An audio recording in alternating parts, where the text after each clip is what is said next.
வணக்கம் அன்பு சொந்தங்களே. இது ஒரு நன்றி பதிவு தான். நம்ம நிறைய விஷயங்களை நம்ம சேனலில் போட்டுக்கிட்டு இருக்கோம். அந்த வகையில் பார்த்தீங்கன்னா, கடந்த ஒரு மாதத்துக்கு முன்னாடி பட்டுக்கோட்டையிலேருந்து முத்துப்பேட்டை நோக்கி வந்த ஒரு பஸ்ஸில் ஒரு மாணவர், கல்லூரி மாணவர் தன்னுடைய சர்டிஃபிகேட், ஒரிஜினல் சர்டிஃபிகேட் எல்லாம் மிஸ் பண்ணிட்டாரு. அந்த தகவலை போட்டிருந்தோம்.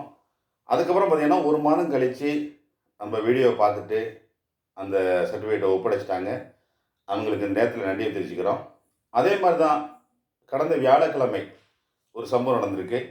என்னுடைய தெரிந்த நண்பர், அவர் செயற்கைக்கால் பொருத்தியவர்.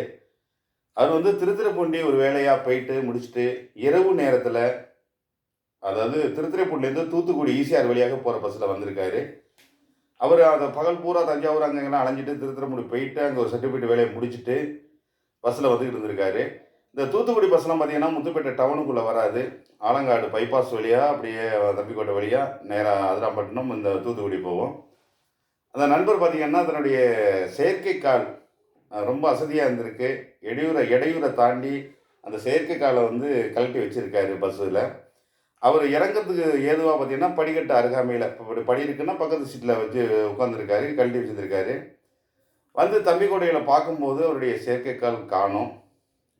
நான் நினைக்கிறேன் இந்த நார்மலாக அந்த பஸ் போயிட்டு இல்லை டோர் போட்ட பஸ்ஸு தான். இது சில நேரத்தில் இந்த ஷேக்கிங் ஆகும் இந்த டோரு. அந்த நேரத்தில் நம்ம டிரைவர் அதை ஆஃப் பண்ணி ஆன் பண்ணுவாங்க. டோர் திறந்து மூணா அப்போ அந்த டோர் நல்லா ஸ்ட்ராங் ஆகிரும். அந்த மாதிரி திறக்கும்போது அது ஆலங்காட்டுக்கும் தம்பிக்கோட்டைக்கும் இடையில விழுந்திருக்குன்னு அந்த பாதிக்கப்பட்டவர் சொன்னார். அது கடந்த வியாழக்கிழமை இந்த சம்பவம் நடந்தது. இன்று சனிக்கிழமை காலையில் 9 மணிக்கு என்னுடைய தம்பி ஃபோன் பண்ணுறாப்புல. என்னோட செயற்கைக்கால் இங்கே இப்போ போயிட்டு வரும்போது விழுந்துட்டு கொஞ்சம் தகவலை போடுங்க அப்படின்னு சொன்னாப்புல. தகவலை போடுறதுக்கு முன்னாடி நமது சமூக ஆர்வலர் விதைக்கும் கரங்கள் என்றும் அன்புடன் நந்தா அவர்களுக்கு ஒரு ஃபோன் பண்ணேன். அண்ணா இந்த மாதிரி விஷயம் அப்படின்னு சொன்னேன். சொன்னதோட அப்படியே தம்பி நான் பார்க்குறேன்னு சொல்லிட்டு கரெக்டாக ஒரு 15 நிமிஷத்தில் திருப்பி எனக்கு ஒரு ஃபோன் வருது. தம்பி அந்த செயற்கைக்கால் இந்த இடத்துல இந்த லொக்கேஷனில் இருக்குது, போய் எடுத்துக்க சொல்லுங்கள் அப்படின்னு சொன்னார். எனக்கு ரொம்ப மகிழ்ச்சி. அதாவது தீபாவளி வந்துக்கிட்டு இருக்கு, அந்த மகிழ்ச்சியோடு இது பெரிய எனக்கு மகிழ்ச்சியாக இருக்குது. ஒரு காமன் நேரத்துக்குள்ளே இந்த சம்பவம் கடந்த வியாழக்கிழமை காண போன அந்த செயற்கைக்கால் ஒரு காமன் நேரத்தில் இந்த சமூக வலைதளம் மூலம், சமூக ஆர்வலம் மூலம் கிடைச்சது எனக்கு ரொம்ப மகிழ்ச்சி.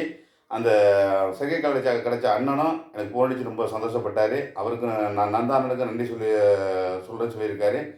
இந்த இந்த விஷயங்களுக்கெல்லாம் பொது உதவிக்கெல்லாம் உதவி செய்து கொண்டிருக்கும் உங்கள் அனைவருக்கும் எங்கள் மனமார்ந்த வணக்கம் போஸ்ட் சேனல் சார்பாக நன்றிகளை தெரிவித்துக் கொள்கிறேன். நன்றி, வணக்கம். தீபாவளி வாழ்த்துக்கள் எல்லாருக்கும்.